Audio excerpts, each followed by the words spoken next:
Hey guys, Justin here from Canadian Outdoor Enthusiast.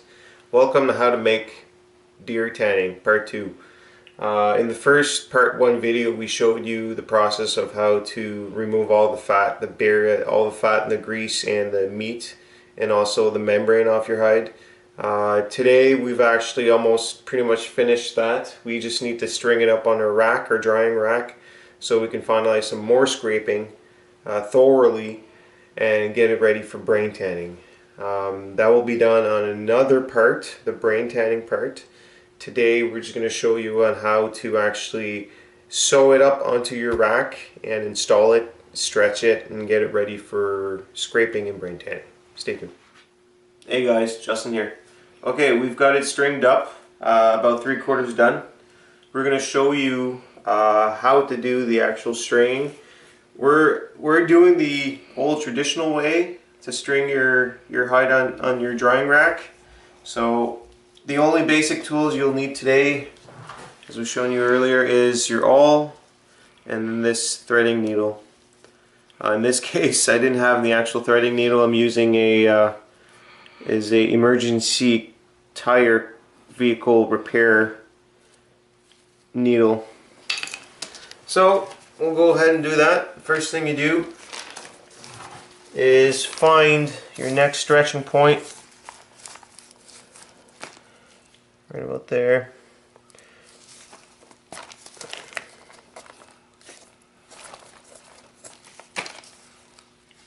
And you see that hole right there.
Okay, so we're pretty much done stringing it up on their drying rack. What we're going to do is, the first thing you want to keep in mind also is, as you tie it down, always make sure that you tight it as you go ahead and sew it the whole thing down, okay? You got to make sure everything's tight as possible so it'll make it a lot easier. It won't be floppy for when you start scraping it. So we're just going to go ahead and finish my tying down here. Just going to tie this last piece of hole I made.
Okay, so that's pretty much all tied down. So the next thing you want to do is make sure you don't have any loose spots.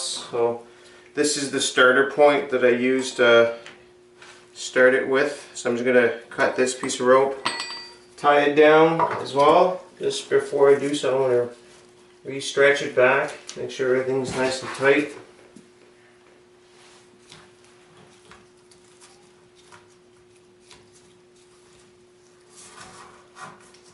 You also want to make sure that everything is spaced out correctly so that it lays it out flatter.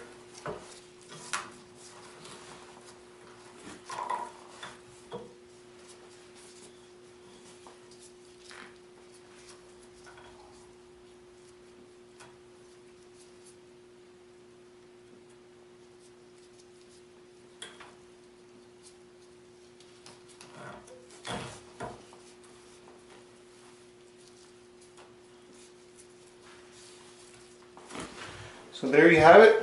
We're gonna put it standing up, face the scraping side so we can take a look, see what we got. So like I said, you want to keep in mind that before we go ahead with the tanning process, we'll show you that in a different episode. Before we do the tanning, you want to make sure that all the membrane is off, no meat, no fat. Everything's got to go.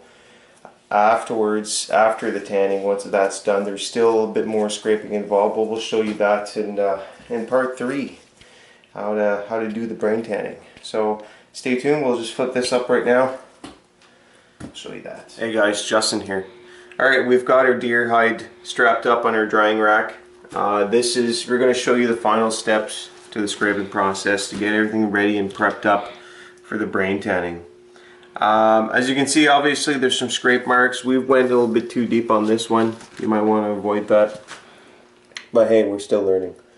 Now, what you need to make sure is removing the actual membrane. All this white stuff right over here that you all see, okay, that needs to be removed. If it's not completely removed when we go to do the actual brain tanning process, it won't penetrate through the leather as much as you would want to. So remove that first. Once it's taken down, we'll show you the steps. So like the only last tip is clean it off. Obviously, once it's cleaned, wash it down. Okay, wash it down with some water and then let it dry a bit, and then go ahead with the tanning process. You just want to make sure that your surface is as clean as possible before you go with the tanning, with the brain tanning process. Okay, so stay tuned. We'll show you another episode on how to actually do properly the tanning process according to the traditional native way. And that's that. Stick around.